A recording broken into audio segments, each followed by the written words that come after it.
water vapour at the wing surfaces, the wing tips.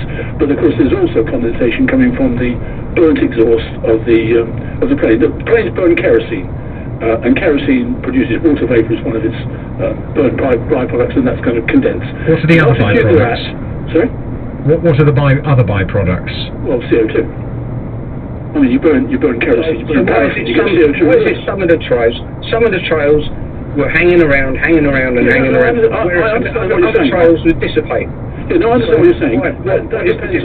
That depends on atmospheric conditions, and it depends on the altitude. Now, you said that the same altitude. That isn't going to be true. The planes will be thousands of feet apart in altitude, even if they look the same to you on the ground. The further up they are, the harder it is to tell how high they are. Now, the same plane that you see at 33,000 feet with a white contrail running behind it is also going to be landing and descending down to zero. Now, the same jet engines are propelling that plane. So if your theory about emissions from the engines were true, you would see those trails at all altitudes, including the altitude at which it lands, so it's ground level. And you don't. I've just sat here talking on the phone, but looking at a plane passing overhead, it's going to land at Luton Airport, there's nothing coming out the back end of it, no contrast, because it's at a low altitude. When it gets to 33,000 feet, the motion of the plane and the temperature around it will cause condensation. And what you see are tiny ice crystals, a trail of tiny ice crystals as the water vapour condenses.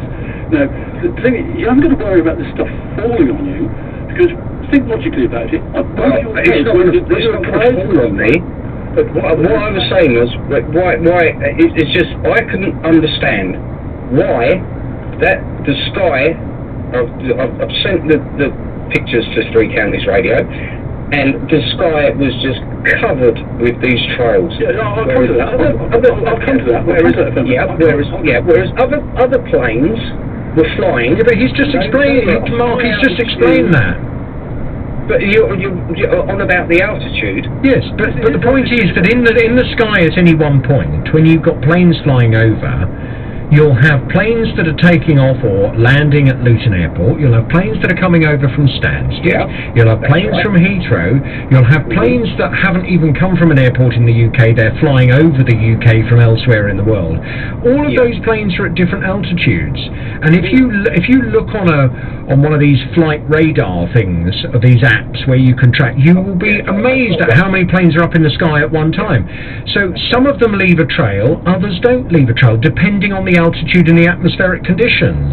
Can I deal with 2 points? First of all, you haven't got to worry about what's if you like, falling on you, Mark, because it isn't falling.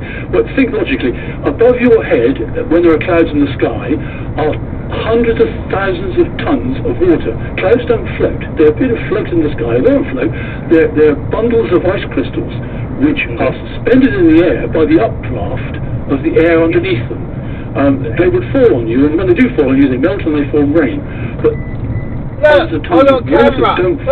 Why would you think that a contrail, which forms at 32,000 feet above the cloud layer, why would that be able to fall down on you when clouds come? But if the chemicals are in the air, is it not highly possible that those chemicals end up in the clouds, and then when it does rain, that's when the chemicals are dispersed down onto us? Yeah, fucking all mouth, mate. Fucking all mouth. Kerosene is burned, you get CO2 and you get burned byproducts.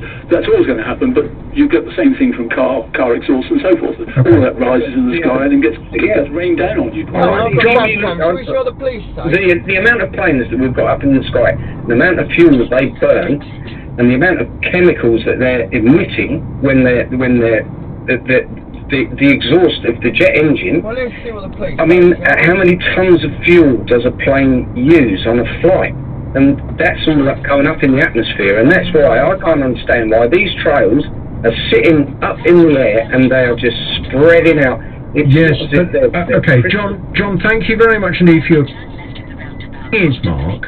I think we might find agreement that aeroplanes do emit stuff. Yeah. But the trails are not what they're emitting.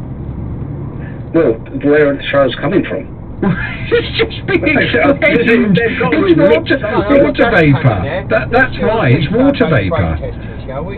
Well, I tend to disagree. I don't think it's all water vapour.